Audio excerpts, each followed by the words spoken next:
सर्वांना नमस्कार. आजच्या तासामध्ये आपण विकासाचे अर्थशास्त्र पेपर 6वा सेमिस्टर 3 हे सुरू करणार आहोत. यामध्ये जो पहिला चॅप्टर आहे, जो पहिलं युनिट आहे, आर्थिक विकास आणि वृद्धी, त्यामध्ये पहिला टॉपिक आहे आर्थिक विकासाची संकल्पना, कन्सेप्ट ऑफ इकॉनॉमिक डेव्हलपमेंट. यामध्ये आर्थिक विकास कशाला म्हणायचा आहे, आर्थिक विकासाच्या व्याख्या आणि आर्थिक विकासला पूरक असणारे घटक आणि त्याचं मोजमाप या गोष्टी आपल्याला यामध्ये पाहायच्या आहेत. विद्यार्थी मित्रांनो, आपण पाहतो की दुसऱ्या महायुद्धाच्या नंतर जे काही युद्धामध्ये जागतिक पातळीवर विविध राष्ट्रांची आर्थिक हानी झाली होती, ती हानी भरून काढण्यासाठी नंतर आपण पाहतो की जागतिक पातळीवर एकमेकांना मदत करण्यासाठी आंतरराष्ट्रीय पातळीवर विविध संघटन निर्माण केले गेले आणि त्या संघटनाच्या माध्यमातून प्रत्येक राष्ट्राचा जलद गतीने विकास कसा करता येईल हा दृष्टिकोन समोर ठेवला आणि आपण पाहतो की त्यानंतर विविध राष्ट्रांमध्ये विकासामध्ये स्पर्धा निर्माण झाली. त्या अनुषंगाने प्रत्येक राष्ट्राने आपापले नियोजन केले आणि आर्थिक विकास घडून आणत आहेत किंवा काही राष्ट्रांनी आणला आहे आणि काही राष्ट्र त्यासाठी प्रयत्न करत आहे. कारण विकास ही निरंतर चालणारी प्रक्रिया आहे, दीर्घकालीन प्रक्रिया आहे. म्हणजे 4-2 वर्षात देशाचा विकास होत नाही, तर ही दीर्घकालीन प्रक्रिया आहे. सातत्याने त्यामध्ये अर्थव्यवस्थेमध्ये अनुकूल बदल झाले तर विकासाला पूरक वातावरण निर्माण होतं. आपण पाहतो की विकास कशाला म्हणता येईल, आपल्याला हे म्हणता येईल की किंवा हे लक्षात येईल की विकास म्हणजे राष्ट्राच्या उत्पन्नात वाढ होणे होय. जसे की आपण पाहतो कौटुंबिक पातळीवर एखाद्या कुटुंबाचा विकास म्हणजे त्या कुटुंबाचं उत्पन्न वाढणे, हे जसं आपण म्हणतो तसंच राष्ट्र पातळीवर देखील आपल्याला याच पद्धतीने त्याचा सर्वसाधारण अर्थ काढता येईल की देशाच्या राष्ट्रीय उत्पन्नात वाढ होणे म्हणजे त्या देशाचा विकास होणे होय. परंतु राष्ट्रीय उत्पन्नात वाढ घडवून आणण्यासाठी आपण पाहतो की राष्ट्रांमध्ये इतर परिस्थिती अनुकूल असणे गरजेचं असतं. ज्याप्रमाणे आपण पाहतो की त्यामध्ये आर्थिक, सामाजिक, राजकीय, सांस्कृतिक जी काही क्षेत्र आहेत, या सर्व क्षेत्रातून अनुकूल परिवर्तने घडली तर देशाचा राष्ट्रीय विकास होत असतो. आणि म्हणून प्रत्येक राष्ट्रामध्ये अशा प्रकारचं अनुकूल परिवर्तन घडवून आणण्याचा प्रयत्न हेतुपुरस्सर केला जातो आणि विकासाची प्रक्रिया सुरू ठेवल्या जाते किंवा सुरू केली जाते. अर्थशास्त्रामध्ये आर्थिक विकासाच्या अनुषंगाने अनेक सिद्धांताची मांडणी केलेली आहे. काही अर्थशास्त्रज्ञांनी अर्थव्यवस्था स्थिर असताना आपल्या सिद्धांताची मांडणी केलेली आहे किंवा आर्थिक विकास होत असताना काही आर्थिक सिद्धांताची मांडणी केलेली आहे. तर त्यामध्ये वेगवेगळे गट आपल्याला पाहावयास मिळतात. परंतु विकास कसा करावा, एखाद्या राष्ट्राचं आर्थिक धोरण त्या अनुषंगाने कसं असावं या संबंधित मार्गदर्शन करणारे अर्थशास्त्रामध्ये अनेक सिद्धांत लिहिले गेले. ते सिद्धांत पुढे पाहायचे आहेत. तत्पूर्वी आपल्याला आर्थिक विकास कशाला म्हणायचं याच्या व्याख्या पाहायच्या आहेत. त्यामध्ये आर्थिक विकासाच्या व्याख्या किंवा आर्थिक विकासाचं मोजमाप, जसं आपण स्थूल अर्थशास्त्रामध्ये राष्ट्रीय उत्पन्नाचं मोजमाप किंवा राष्ट्रीय उत्पन्नाच्या 3 व्याख्या पाहिल्या होत्या आणि वेगवेगळ्या दृष्टिकोनातून होत्या. जसे की मार्शलची उत्पादन दृष्टिकोनानुसार होती, तर पिगूंची उत्पन्न दृष्टिकोनानुसार होती, तर त्यानंतर फिशरची ही खर्च दृष्टिकोनानुसार होती. तर असे विविध दृष्टिकोन समोर ठेवून जसं स्थूल अर्थशास्त्रामध्ये राष्ट्रीय उत्पन्नाच्या व्याख्या आपण पाहिल्या, तसंच आपण पाहतो की याही ठिकाणी 3 दृष्टिकोन असलेले आपल्याला दिसून येतात. त्यामध्ये पहिला दृष्टिकोन आहे वास्तव राष्ट्रीय उत्पादन समोर ठेवून केलेली व्याख्या. दुसरा दृष्टिकोन आहे वास्तव दर उत्पन्नानुसार केलेली व्याख्या. आणि तिसरा दृष्टिकोन आहे आर्थिक कल्याण दृष्टिकोन समोर ठेवून केलेली व्याख्या. हे वेगवेगळे जरी दृष्टिकोन असले तरी यातील फरक फार सूक्ष्म आहे. ह्या तिन्ही संकल्पना एकमेकांवर आधारित किंवा पूरक आहेत. म्हणजे जोपर्यंत वास्तव राष्ट्रीय उत्पन्नात वाढ होत नाही तोपर्यंत दरडोई उत्पन्न वाढलं असं आपल्याला म्हणता येत नाही किंवा आर्थिक कल्याण झालं असं म्हणता येत नाही. म्हणून ह्या तिन्ही संकल्पना वेगवेगळ्या जरी असल्या तरी त्या एकमेकांना पूरक किंवा त्याचा अर्थ आपल्याला एकच निघाले, फक्त शब्दप्रयोग वेगवेगळे झालेले आपल्याला दिसून येतात. यामध्ये पहिली व्याख्या पाहूया जी की वास्तव राष्ट्रीय उत्पन्नावर आधारित केलेली आहे. ही व्याख्या मेयर व बाल्डविन या अर्थशास्त्रज्ञांनी केलेली आहे. त्यांच्या मते आर्थिक विकास ही अशी प्रक्रिया आहे की ज्यामध्ये दीर्घकाळात अर्थव्यवस्थेतील वास्तव राष्ट्रीय उत्पन्न वाढते. पहा, आर्थिक विकास ही अशी प्रक्रिया आहे की ज्यामध्ये दीर्घकाळात अर्थव्यवस्थेतील वास्तव राष्ट्रीय उत्पन्नात वाढ होते. म्हणजे या व्याख्येची जर आपण वैशिष्ट्ये पाहिली तर यामध्ये आपल्याला काही वैशिष्ट्ये पाहावयास मिळतात. त्यामध्ये पहिलं वैशिष्ट्य म्हणजे आर्थिक विकास ही प्रक्रिया आहे. प्रक्रिया म्हणजे आपण पाहतो की ज्या राष्ट्रामध्ये उत्पादन आणि वस्तूच्या निर्मितीचा अभ्यास करणे आपण पाहतो की यातूनच उत्पादनात वाढ झाली म्हणजेच राष्ट्रीय उत्पन्नात वाढ झाली असं आपल्याला म्हणता येईल. या प्रक्रियेमध्ये एखाद्या राष्ट्राच्या उत्पन्नात वाढ करायची असेल तर राष्ट्रातील आर्थिक, सामाजिक, राजकीय, तांत्रिक घटकामध्ये अनुकूल बदल झाला पाहिजे. आता यामध्ये आर्थिक बदल म्हणजे काय म्हणता येईल की देशामध्ये मोठ्या प्रमाणात बँकांचं प्रमाण पाहिजे, वित्त संस्थांचं प्रमाण पाहिजे, दीर्घकालीन अल्प मध्यम आणि दीर्घकालीन पुरवठा मोठ्या प्रमाणात, भांडवल पुरवठा मोठ्या प्रमाणात झाला पाहिजे आणि तो स्वस्त आणि वेळेवर झाला पाहिजे. त्यामुळे काय होईल, संयोजकाकडून तशा प्रकारे प्रक्रिया करणारे उद्योग किंवा संयोजकाकडून वेगवेगळे उद्योग स्थापन करण्याला त्यांना प्रोत्साहन मिळेल. त्यानंतर सामाजिक बदलही अनुकूल झाला पाहिजे. समाज कसा पाहिजे, प्रगल्भ पाहिजे, कौशल्ययुक्त कामगार तिथे निर्माण झाला पाहिजे किंवा लोकांची तशी दृष्टी पाहिजे. लोकांमध्ये राष्ट्रवाद जर असेल, राष्ट्रवादाची भावना जर असेल तर निश्चितच त्या राष्ट्राचं राष्ट्रीय उत्पन्न वाढण्यास मदत होते.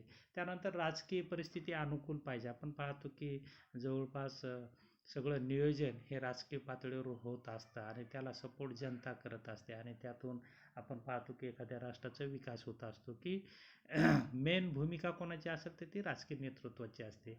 राजकीय नेतृत्व जर प्रगल्भ असेल आणि राष्ट्राचा विकास झालाच पाहिजे ही जर त्यांच्यामध्ये भावना असेल आणि त्यांचे जर प्रामाणिक प्रयत्न असतील तर आपण जागतिक पातळीवर पाहतो खूप राष्ट्रांनी 5-10 वर्षामध्ये आपला आर्थिक विकास घडून आणलेला आहे.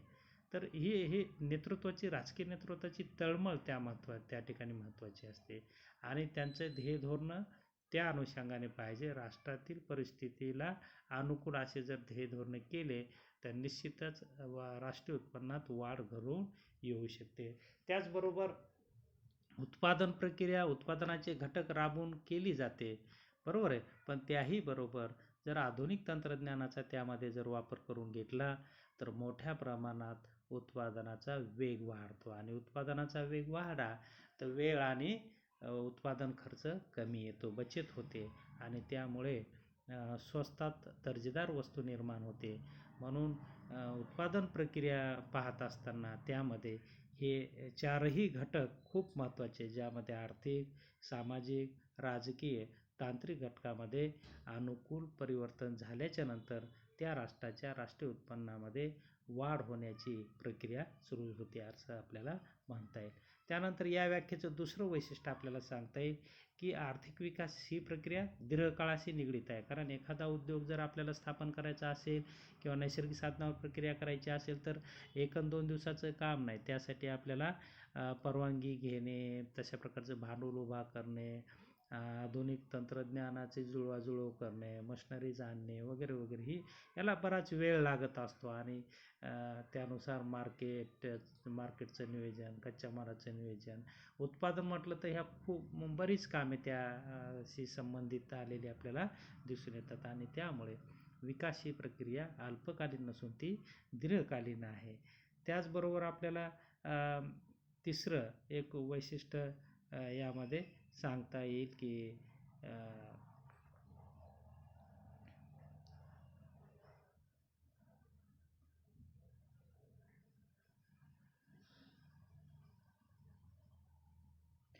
आर्थिक विकास म्हणजे राष्ट्रीय उत्पन्नात वाढ होणे म्हणजे हा एक प्रमुख निर्देशक विकासाचा मानला जातो असं आपल्याला म्हणता येईल. थोडक्यात या प्रक्रियेतून क्षणिक होणारे परिवर्तन अपेक्षित असणार नाही.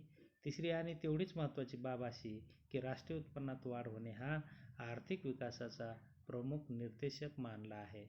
वास्तव राष्ट्रीय उत्पन्नात वाढ होणे म्हणजेच आर्थिक विकास अशा प्रकारची भूमिका मेयर व बाल्डविन यांनी मांडलेली आहे. परंतु या व्याख्येनुसार काही आपल्याला या व्याख्येतील दोष या ठिकाणी पाहावयास मिळतात की या व्याख्येनुसार जर आपण राष्ट्रीय उत्पन्नाचा विकास मोजण्याचा प्रयत्न केला, राष्ट्राच्या वास्तव राष्ट्रीय उत्पन्न मोजण्याचा जर प्रयत्न केला किंवा त्यानुसार विकासाचा अभ्यास करण्याचा प्रयत्न केला तर आपल्याला काही अडचणी येतात की ज्यामध्ये या व्याख्येमध्ये राष्ट्रीय उत्पन्नाचे मापन करताना किमतीत होणारे बदल हे विचारात घेतलेले नाहीत. दुसरं या व्याख्येवर टीका करण्यात येते की लोकसंख्या वृद्धीतील बदलाचा यामध्ये विचार केलेला आहे. त्याचबरोबर राष्ट्रीय उत्पन्नाचं मोजमाप करताना संकल्पनात्मक अडचणींचा देखील सामना करावा लागतो. आपण पाहिलं राष्ट्रीय उत्पन्नाचं मोजमाप करत असताना अनेक प्रकारच्या संकल्पनात्मक अडचणी येतात, ज्यामध्ये दुहेरी मोजणी ही एक अडचण आहे, वस्तू विनिमय पद्धती अडचण आहे, अवैध व्यवसाय आहेत, एकाच व्यक्तीला अनेक मार्गाने मिळणारे उत्पन्न आहेत, हे वेगवेगळं त्याचं क्लासिफिकेशन प्रॉपर होत नाही. आणि पर्यायाने आपण पाहतो की वास्तव राष्ट्रीय उत्पन्न अचूक मिळत नाही. त्यामध्ये अनेक अडचणी येत असलेल्या आपल्याला दिसून येतात.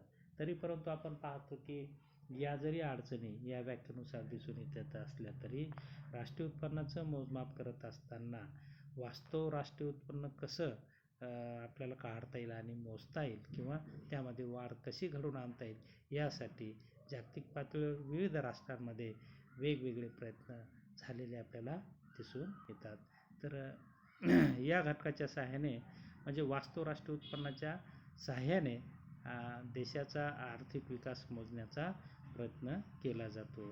आता देशाचा आर्थिक विकास मोजण्याचा दुसरा एक प्रयत्न करणं किंवा दुसरा एक दृष्टिकोन ज्याला दरडोई वास्तव उत्पन्नाच्या निर्देशांकावर आधारित हा दृष्टिकोन असलेला आपल्याला दिसून येतो किंवा त्याची व्याख्या असलेली आपल्याला दिसून येते.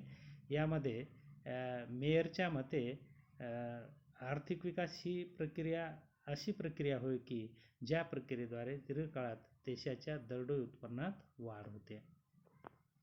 आता दरडोई उत्पन्न दीर्घकाळात वाढ होत असेल तर दरडोई उत्पन्न आपण कशाला म्हटलेलं आहे? दरडोई उत्पन्न बरोबर आहे देशातील लोकसंख्या भागिले देशातील राष्ट्रीय उत्पन्न. मग आता दरडोई उत्पन्नात जर वाढ घडवून आणायची असेल तर राष्ट्रीय उत्पन्नात वाढ झाली पाहिजे. पण राष्ट्रीय उत्पन्नात एवढी वाढ झाली पाहिजे की त्यापेक्षा लोकसंख्या कमी वाढ झाली पाहिजे. म्हणजे लोकसंख्येतील वाढीपेक्षा राष्ट्रीय उत्पन्नातील वाढ ही जास्त असेल तर त्या राष्ट्रातील दरडोई उत्पन्न जास्त असतं. आणि एखाद्या राष्ट्राचं दरडोई उत्पन्न जास्त म्हणजे त्या लोकांकडे उत्पन्न जास्त, पैसा जास्त म्हणून त्यांची मागणी जास्त म्हणून त्यांचं राहणीमान चांगलं वगैरे वगैरे.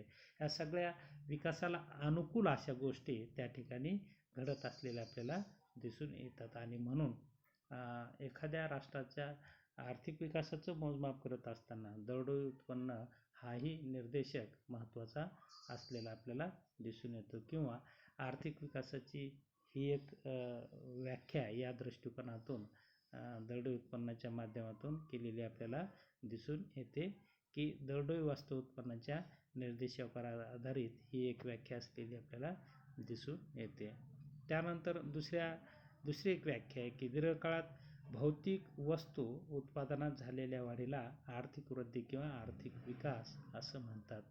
दीर्घकाळात भौतिक वस्तू उत्पादन, आपण पाहतो की भौतिक वस्तू म्हणजे ज्या डोळ्याने दिसतात, ज्यांना मोबदला मिळालेला वगैरे वगैरे अशा गोष्टी त्यामध्ये घेतलेल्या आहेत. त्यानंतर एक व्याख्या आहे की आर्थिक विकास म्हणजे अल्पविकसित प्रदेशाच्या वास्तव उत्पन्नाच्या क्षमता विकसित करणे. या क्षमता विकसित करण्यासाठी गुंतवणूक केली जाते आणि उत्पादन साधनांमध्ये भर घातली जाते, ज्यामुळे प्रति व्यक्ती वास्तव उत्पन्न वाढण्यास मदत होत असते. वरील व्याख्येवरून असा आपल्याला अर्थ निघतो की आर्थिक विकास साध्य होण्यासाठी वास्तव राष्ट्रीय उत्पन्नाचा वृद्धी दर हा लोकसंख्या वाढीच्या वृद्धी दरापेक्षा अधिक असला पाहिजे. त्याचबरोबर यानुसार जर राष्ट्रीय उत्पन्नाचं मोजमाप करायचं असेल, आर्थिक विकासाचं मोजमाप करायचं असेल, तर दरडोई उत्पन्न हे सर्वच घटकांचं वाढलं पाहिजे, काही लोकांचं वाढवून उपयोग नाही. म्हणून जोपर्यंत दरडोई उत्पन्न वाढत नाही तोपर्यंत विकास झाला असं आपल्याला म्हणता येत नाही. देशातील वास्तव उत्पन्न वाढले म्हणजे देशातील सर्व लोकांचे वास्तविक राहणीमान उंचावले असे खात्रीपूर्वक म्हणता येत नाही. त्याचे कारण असे की देशातील दरडोई वास्तव उत्पन्न वाढत असताना लोकांनी उपभोगावर खर्च करण्याऐवजी बचतीचा दर वाढविण्यासाठी वाढीव उत्पन्न वळविले तर दरडोई उपभोग पातळी घसरेल किंवा वाढीव उत्पन्नाचा विनियोग आपल्या देशाचे लष्करी सामर्थ्य वाढविण्यासाठी अथवा अन्य बाबीसाठी करण्याचे जर त्या देशातील शासनाचे धोरण स्वीकारले तर वास्तव दरडोई उत्पन्न वाढूनही देशातील लोकांचे राहणीमान सुधारणार नाही. तर राहणीमान जर सुधारायचं असेल, सर्व लोकांचं दरडोई उत्पन्न वाढायचं असेल तर उपभोग खर्च पातळी वाढली पाहिजे.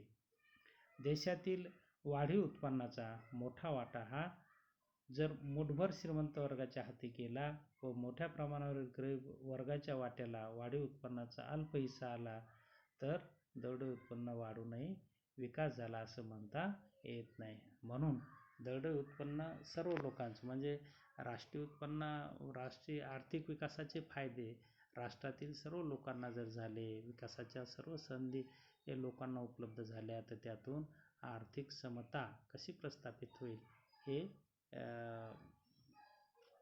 आर्थिक म्हणजे राष्ट्रीय उत्पन्नाचं वितरण जर समान झालं तर आपण पाहतो की त्यातून येणाऱ्या दरडोई उत्पन्नातील वाढ ही विकासाला प्रेरक असते.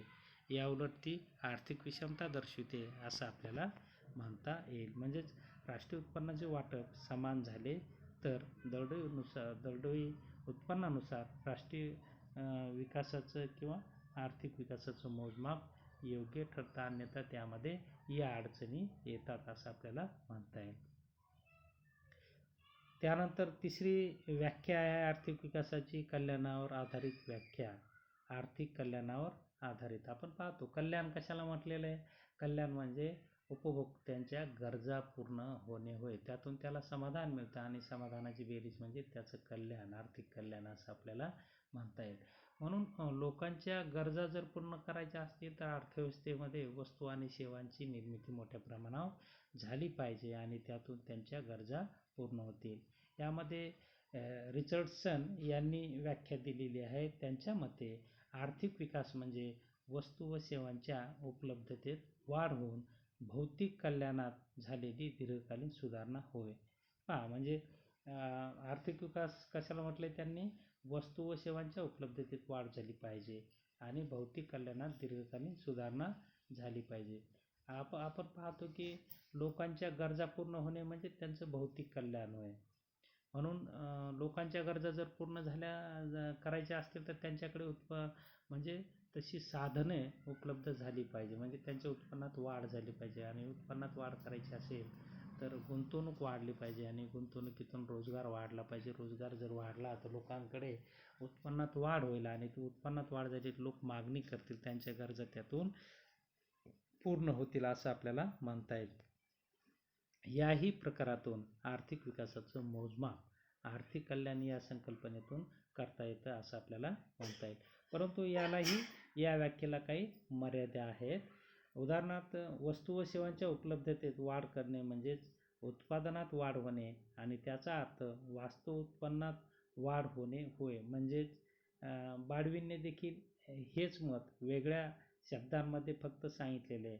वास्तव उत्पन्न हा त्यांनीही निर्देशक घेतलेला आपल्याला दिसून येतो. म्हणून आर्थिक कल्याणा दृष्टिकोनानुसार आर्थिक विकासाचं मोजमाप केलं काय किंवा दरडोई उत्पन्नाच्या दृष्टिकोनानुसार आर्थिक विकासाचं मोजमाप केलं काय.